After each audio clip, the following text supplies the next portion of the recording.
여러분 안녕하십니까? 정부가 오늘 섬진강의 홍수로 특히 피해가 컸던 전남 구례와 경남 하동을 비롯해서 남부지방 11개 지자체를 특별 재난지역으로 추가로 지정했습니다. 장맛비가 주춤해진 사이 이 지역에는 자원봉사자들이 전국에서 몰려와 도움의 손길을 내밀었습니다. 그 현장을 남궁욱 기자가 취재했습니다. 밀가루 반죽이 기계를 통과하자 가느다란 면으로 바뀝니다. 뜨거운 물에 삶은 뒤 찬물에 빨리 씻어 쫄깃함을 살리고 단무지 한 조각까지 보태니 먹음직스런 짜장면으로 변신합니다. 서울 강동구의 중국집 사장님들로 구성된 봉사단체가 수해가 났다는 소식에 구례까지 달려와 짜장면 1000그릇을 대접한 겁니다. 전국적으로 이렇게 덕권을 비롯해서 볼일도 없이 이런 수해 지역을 찾아다니고 있습니다.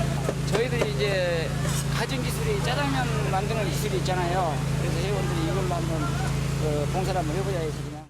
매일 수천 명의 자원봉사자들도 현장을 찾아 복구에 손길을 보태고 있습니다. 침수 피해를 입은 물건들을 일일이 씻고 빗물에 젖은 옷가지들을 세탁합니다. 빨래가 보시다시피 굉장히 흙이 많이 묻어 있습니다. 그래서 이제 세탁기에 들어가기 전에 애벌 빨래를 먼저 해가지고 세탁기에 넣어서 건조를 시켜서 이제 집집마다 이렇게 번호표를 붙여가지고 잃어버리지 않도록. 전남대병원 의료진과 순천시 의사회는 임시 진료소를 만들어 의료 봉사를 하고 있습니다. 다 힘들겠지만 너무 아파. 마음도 아프고 몸도 아프고. 울지 마세요. 괜찮아요. 힘들어도 좀만 참으세요. 지난 나흘간 구례에 온 자원봉사자는 7,100여 명. 주민들은 그저 고마울 따름입니다.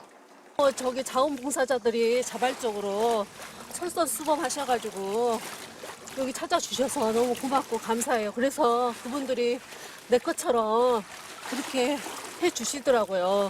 수많은 이들의 도움 속에 침수 피해 현장은 조금씩 예전의 모습으로 돌아가고 있습니다. MBC 뉴스 남궁욱입니다. 평균 나이가 65세인 충북 단양의 한 작은 마을이 온 주민의 힘을 모은 덕에 수해를 막아냈습니다.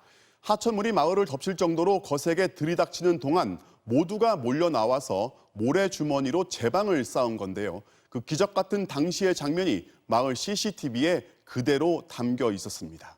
이지연 기자가 취재했습니다. 지난 2일 아침 6시경 충북 단양군의 한 마을. 마을을 가로지르는 하천이 무섭게 불어나기 시작합니다. 다리 위를 스칠 정도로 차오르자 출입 통제선이 설치됩니다. 잠시 뒤 15톤 화물차가 나타나 흙더미를 쏟아붓고 하나둘 모인 주민들이 모래주머니에 흙을 담아 다리 양쪽에 둑을 쌓기 시작합니다.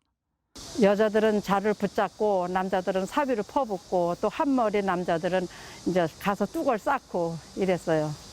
작업을 시작한 지 불과 30분 남짓. 양쪽에서 주민 수십 명이 달려든 끝에 금세 200개가 넘는 마대를 채웠고 그 사이 빠른 속도로 물이 불어나 다리를 집어삼켰지만 켜켜이 쌓인 제방을 넘진 못했습니다. 지금은 물이 많이 빠졌지만 아직도 그때 쌓은 제방은 그대로인데요. 이후에도 여러 차례 거센 비가 오다 그치기를 반복했지만 한 번도 무너진 적이 없습니다. 전체 150가구 가운데 침수 피해를 본 건 가장 낮은 지대에 있던 단 3가구뿐. 사비로 사놓은 흙 30톤을 기꺼이 내놓은 이장부터 대피 방송에 신속히 나와 힘을 보탠 주민들이 함께 만든 결과입니다. 나무 농장을 지금 하고 있는데 거기에 심을 나무 심을 때 필요한 흙이었습니다. 마침 그때 그 흙이 생각이 나서 하천이 마을을 덮쳤던 32년 전 1988년 폭우와 똑 닮아 내내 내리던 비가 공포였지만 수해의 고통을 알기에 멈출 수 없었습니다. 아이고 겁이 나죠 그때는. 오니까 우리 식구는 옥상에 올라가가지고 물고 앉았더라고요. 한번 물에 놀려놓으면 비만 오면 겁나요.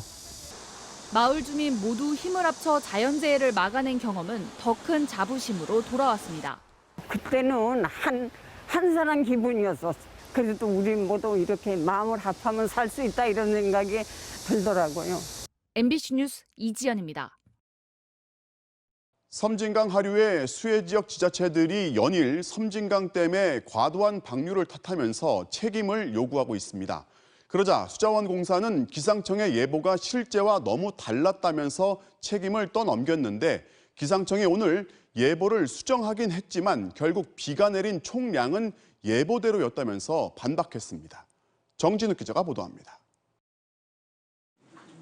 수자원공사가 밝힌 급격한 댐 방류의 원인은 기상청의 잘못된 강수량 정보였습니다. 수자원공사는 6일자 기상 예보를 근거로 이틀 동안 최대 300mm의 비가 온다는 기상청 예보와 달리 실제로는 411mm가 내렸고 댐의 안전을 위해 방류량을 무리하게 늘릴 수밖에 없었다는 주장이었습니다.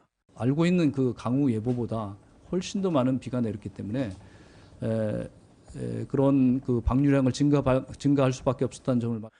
수자원공사의 해명 직후 기상청이 공개 반박에 나섰습니다.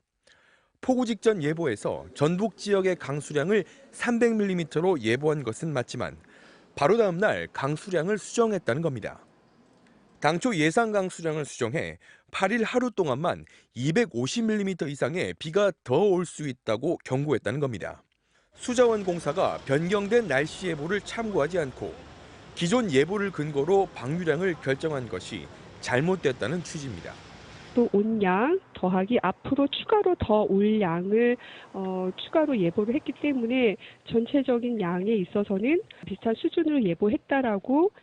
다만 기상청은 한반도의 이상기후 현상이 점점 심각해져 기상 예보도 시시각각 수정될 수밖에 없다고 설명했습니다. 이미 재난이 발생했고 앞으로도 기상 재난이 급증할 것으로 예상되는 상황에서 정부 부처 간 내 탓 공방보다는 긴밀한 협조가 필요하다는 지적이 나옵니다. MBC 뉴스 정준욱입니다. 오랜 장마에 아스팔트 도로마저 빗물에 젖어서 숭숭 구멍이 뚫리고 있습니다. 도로 한가운데 이렇게 냄비 같은 구멍이 생기는 이른바 포트홀. 부산에서만 2,000개 넘게 확인됐습니다. 김윤아 기자가 취재했습니다. 부산 남구의 한 도로. 아스팔트 한가운데가 움푹 파여 있고 그 위를 차들이 그대로 내달립니다. 포트홀이 생긴 곳에 복구팀이 투입돼 서둘러 보수 작업을 벌입니다. 바로 아래 도로에선 포트홀 여러 개가 잇따라 발견됩니다. 구멍이 난 곳마다 아스콘을 부어 아스팔트 표면을 평평하게 만들고 모래까지 한 번 더 덮습니다. 도로가 노후화된 데다 최근 한 대 가까이 이어진 많은 양의 비로 도로 곳곳이 파손돼 크고 작은 구멍들이 생기면서 말 그대로 누더기 도로가 됐습니다. 최근 계속된 폭우로 발견 즉시 응급 조치도 어려웠던 상황. 비가 끝나고 나서야 겨우 작업이 시작됐습니다. 아스콘을 깔고 거기에 이제 흙을 뿌려가지고 굳게 만들고 긴급 정비를 하고 있는 상황입니다. 부산 수영구의 도로에서는 폭 1m, 길이 4m의 포트홀이 발생해 주변이 통제됐고 사구에선 높이와 길이가 1m에 달하는 땅 꺼짐 현상, 싱크홀까지 생겨 달리던 차량이 빠져 파손되기도 했습니다. 부산의 본격적인 장마가 시작된 지난달 23일부터 일주일 동안 부산시가 집계한 포트홀 수는 587개. 각 지자체가 관리하는 3차로 이하 도로의 포트홀까지 더한다면 현재까지 확인된 곳만 2,000곳이 넘습니다. 부산시는 아스콘 복구에 한계가 있는 만큼 필요할 경우 도로 재포장을 하는 등 본격적인 도로 정비에 나설 계획입니다. MBC 뉴스 김윤아입니다.